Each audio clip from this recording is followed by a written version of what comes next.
Bonjour, bienvenue dans la série sur les vecteurs. Alors, outre les identités de Bianchi que nous avons vues, Bianchi a obtenu d'autres expressions par dérivation du tenseur de Riemann-Christoffel. On a, en utilisant les expressions de RJRS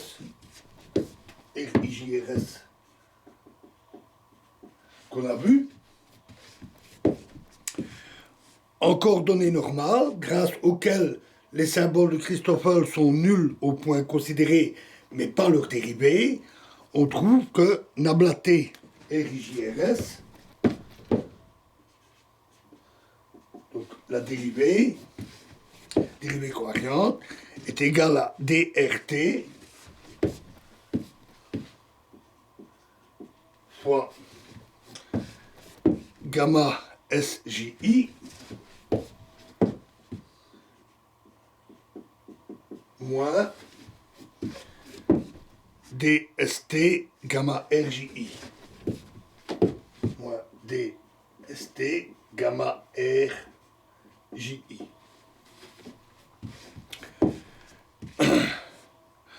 En effectuant une permutation circulaire sur les indices R, S et T, cela nous donne aussi nabla R, R, I, J, S, T, je ne dis pas bêtise, est égal à DSR, nabla R, J, I, moins DTR, nabla S, J, I, et nabla S, R, I, J, T, R est égal à DTS gamma S, J, I moins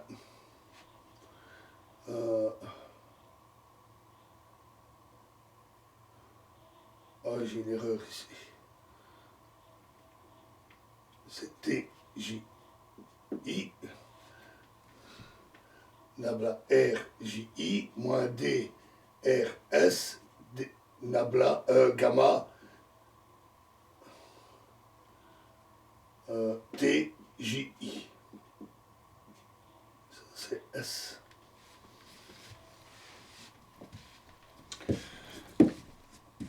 On ajoute ces trois relations et compte tenu du fait qu'on peut échanger l'ordre dérivation, on obtient, après simplification, nabla T R I J R S plus nabla R R I J S T plus nabla S R I J T R égale 0.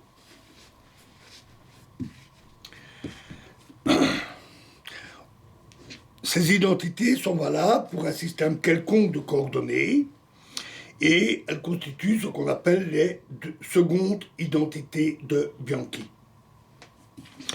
L'abaissement des coordonnées de la coordonnée de l'indice conduit simplement à JRS, J, J, sous forme covariante. Effectuons une contraction des identités de Bianchi pour T égale J. On trouve alors nabla J, R, I, J, R, S, plus nabla R, R, I, J, S, J, plus nabla S, R, I, J, J, R égale 0.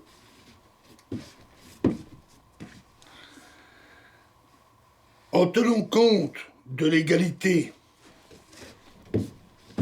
R, I, J, S, T égale moins R, I, J, T, S,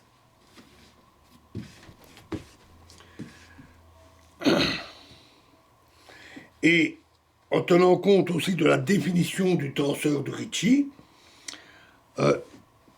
RJ, cela donne nabla J RIJRS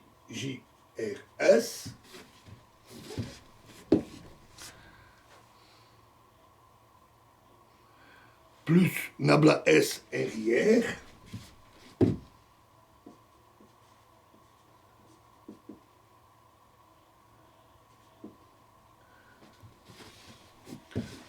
plus moins nabla R RIS égale 0. Alors, le changement de variance au moyen de GIJ est permutable avec la dérivation covariante, on l'avait vu. On peut écrire que nabla S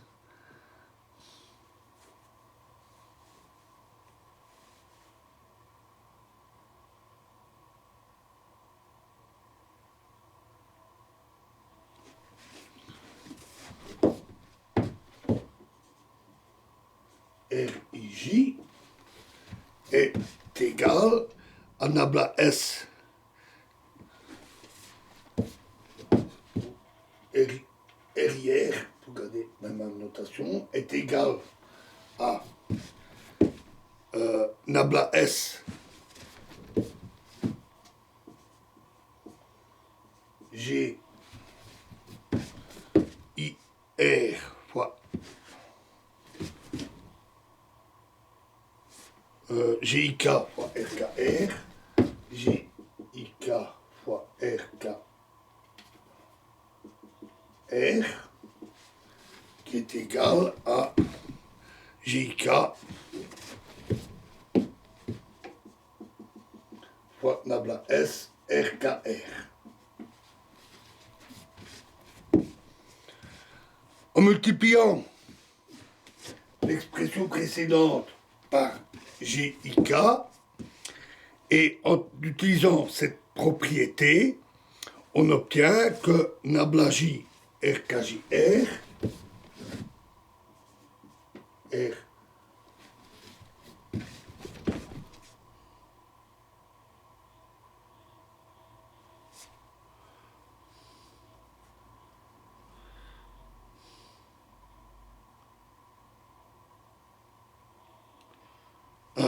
KJRS KJRS plus nabla S RKR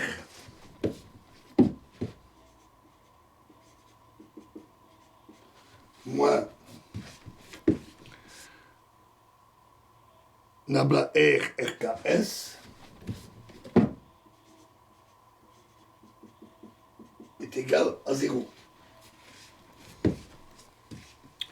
On effectue une deuxième contraction, cette fois-ci par rapport aux indices K et S, c'est-à-dire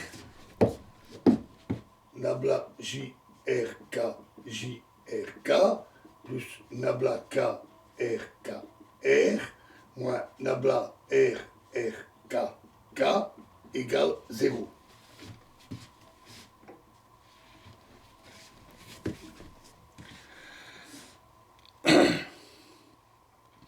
Après la contraction, on change dans le premier terme l'indice de J en K, on peut, c'est un indice muet, et on trouve alors que 2 nabla K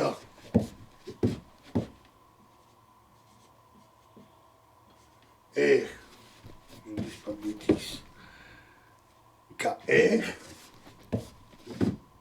à nouveau en tenant compte de la définition du tenseur de Ricci, moins nabla KR, moins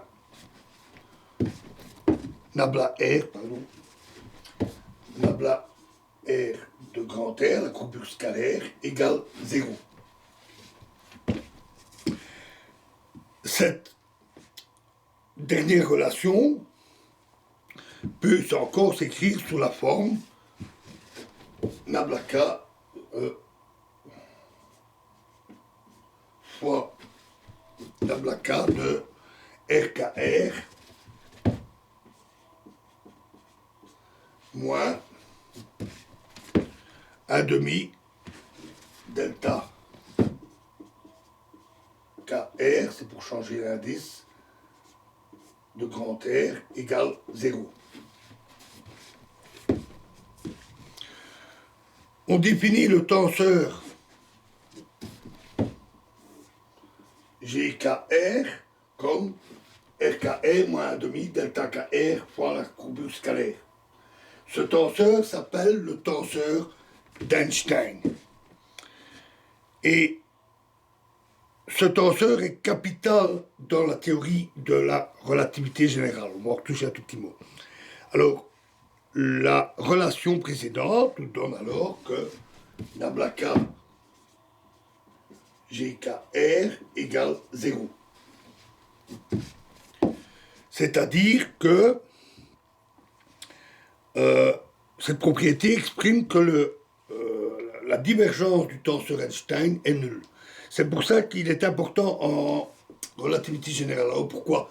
Parce que quand on prend la limite classique, donc faible vitesse, faible gravitation, on obtient, à partir des équations de Newton, on obtient, après quelques travail, une relation entre la composante, donc là c'est l'espace-temps pour la relativité générale, donc pour la composante temporelle, on obtient que, qui est notée 0, on obtient que G00 est égal à la quantité de masse énergie, donc de masse, mc carré, à la constante de gravitation près et à un facteur de pi, on obtient une égalité.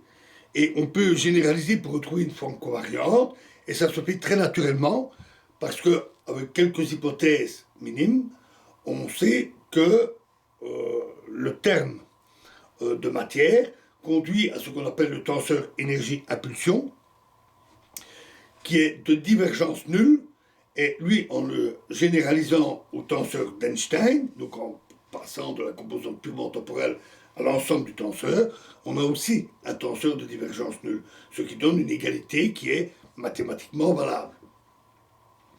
Et donc on obtient ce qu'on appelle l'équation d'Einstein de la gravitation, qu'il a eu du mal à obtenir.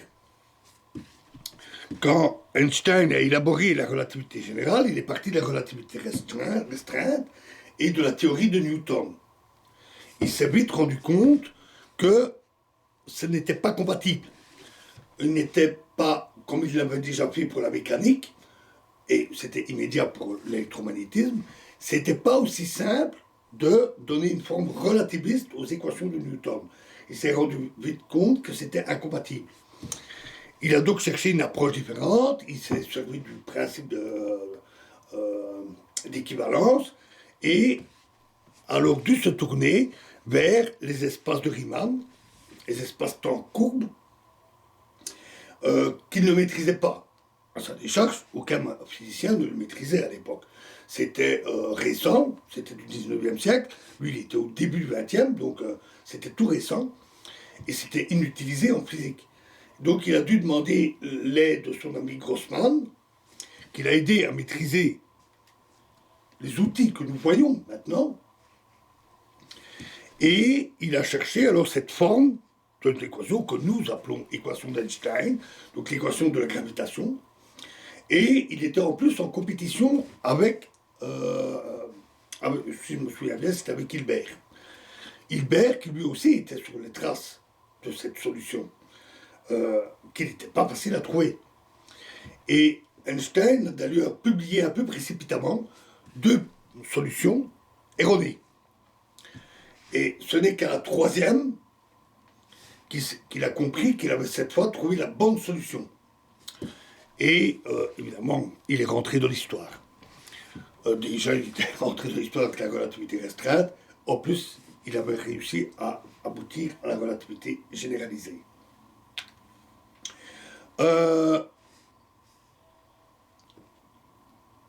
nous verrons une dérivation de cette équation d'Einstein dans les applications, mais par une autre approche, moins heuristique, et quand même un peu d'heuristique, mais pas aussi heuristique que celle que j'ai vaguement décrite en quelques lignes, en quelques mots. Nous verrons ça plus tard, quand nous étudierons les applications, dans pas très longtemps. Et donc ici, on en est juste à ce tenseur, et les composantes covariantes de ce tenseur peuvent s'écrire GIJ égale GJK fois GKI, ou GJ,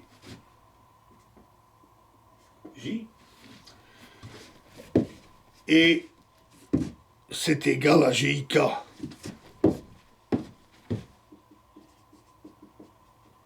fois R KJ moins 1 demi delta KJR,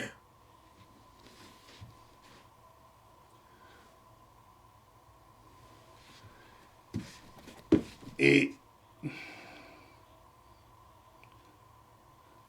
donc est égal à RIJ moins 1 demi GIJR. Une forme assez agréable, sous forme covariante. Notons que, vu que les GIJ sont symétriques, ainsi que le tenseur de Ricci, le tenseur d'Einstein est également symétrique. C'est aussi important dans la déduction dont je vous parlais, parce que le tenseur énergie-impulsion est symétrique. Nous reviendrons sur ces applications. Voilà, alors, nous avons fini avec les espaces de Riemann, et dans la prochaine vidéo, nous allons passer à quelques exercices. Je vous remercie.